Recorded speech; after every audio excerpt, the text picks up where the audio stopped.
Di sini aku akan menjelaskan tentang materi motivasi diri, di mana motivasi diri itu adalah dorongan dalam diri kita sendiri untuk mencapai tujuan tanpa paksaan dari orang lain. Adapun faktor yang mempengaruhinya yaitu pertama ada percaya diri. Kalau dari awal kita udah bilang, aku udah nggak bisa, otomatis semangat kita akan mati duluan. Tetapi kalau misalnya kita bilang, aku akan coba dulu, siapa tahu bisa, otak kita akan jadi semangat dan bisa cari cara. Terus yang kedua adalah lingkungan, di mana orang-orang sekitar kita itu sangat amat mempengaruhi kita. Lingkungan itu kayak magnet. Kalau misalnya teman-teman kita rajin, kita akan juga ketularan rajin. Begitupun sebaliknya, kalau misalnya sekeliling kita suka ngeluh, kita akan juga ikut mengeluh. Terus cara meningkatkan motivasi diri itu tentunya kita harus menentukan goals atau tujuan di masa depan. Kesimpulan dari materi ini, motivasi diri itu muncul ketika kita percaya diri, punya lingkungan yang support, dan punya tujuan yang jelas. Terima kasih. Selanjutnya, saya akan menjelaskan mengenai etika dan etiket, di mana etika merupakan nilai moral yang menjadi pedoman seorang atau kelompok dalam mengatur perilaku yang menentukan apa yang dianggap baik maupun buruk. Selanjutnya adalah etiket, di mana itu merupakan tata aturan, sopan santun, tata krama yang mengatur perilaku lahiriah seseorang dalam berinteraksi dengan orang lain agar hubungan sosial bisa berjalan dengan baik dan harmonis.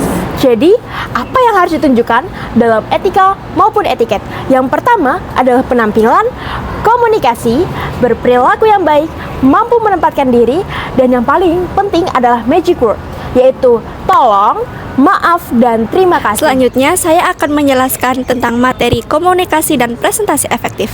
Nah, definisi komunikasi adalah penyampaian pesan dari satu individu kepada individu yang lain, baik secara verbal maupun non-verbal. Nah, berikut upaya yang dapat dilakukan agar presentasi berjalan efektif, yaitu pertama, keterampilan berkomunikasi, yakni dengan mendengarkan secara baik, berbicara jelas, dan memiliki bahasa tubuh yang mendukung. Yang kedua, hambatan berkomunikasi, yakni seperti gangguan fisik, perbedaan bahasa, dan ketidakfokusan. Yang ketiga, kunci sukses berkomunikasi, yaitu dengan cara melakukan persiapan matang, percaya diri, dan terbuka terhadap feedback. Yang keempat, mengendalikan rasa takut dengan cara latihan, menguasai materi, dan fokus ke pesan bukan penilaian. Yang kelima, membangun pondasi presentasi, tentukan judul, kenali audiens, dan susun struktur dengan jelas. Yang keenam, mempersiapkan materi, yakni dengan mengumpulkan data, susun dengan sistematis, dan poin-poin yang ringkas. Yang ketujuh, dengan meningkatkan keterampilan presentasi, seperti latihan, variasi intonasi, jeda, dan interaksi kepada audiens. Nah, yang terakhir, dengan mendaya gunakan suara dan tubuh, dengan cara atur suara, gestur natural, dan ekspresi sesuai isi pesan. Sekian, terima kasih.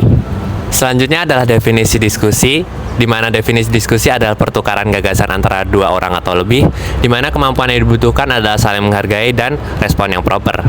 Baik, dari keempat materi tadi, kita bisa nyimpulin kalau yang namanya keterampilan dasar itu sangat penting dan sangat esensial bagi kita, mahasiswa.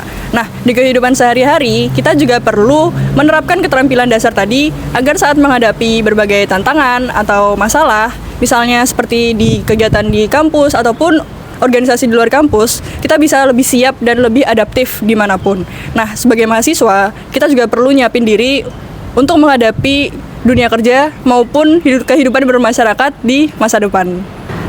10 tahun ke depan, kalian mau jadi apa? Harapannya aku bisa gabung ke sebuah perusahaan di luar negeri di bidang komunikasi ataupun PR, tepatnya di Belanda. Halo, kalau aku pastinya lulus dulu dari Amikom dengan peringkat yang terbaik, terus pengen bekerja di suatu perusahaan dengan menempati bidang digital marketing dan membanggakan orang tua. Dadah.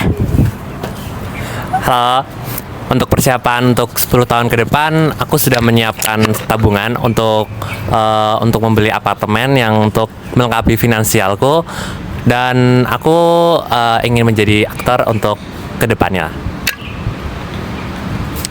Untuk rencanaku 10 tahun ke depan, aku ingin mengembangkan usahaku. Dan setelah lulus dari Amikom ini, saya berencana untuk membuka usaha dan mengembangkannya untuk menjadi lebih baik lagi dan bisa memiliki cabang yang lebih luas. Halo semuanya, di 10 tahun ke depan aku akan menjadi seorang PR yang akan bekerja di sebuah perusahaan dan akan membanggakan kedua orang tua aku dan membahagiakan mereka beserta keluarga aku. Dah. Tes.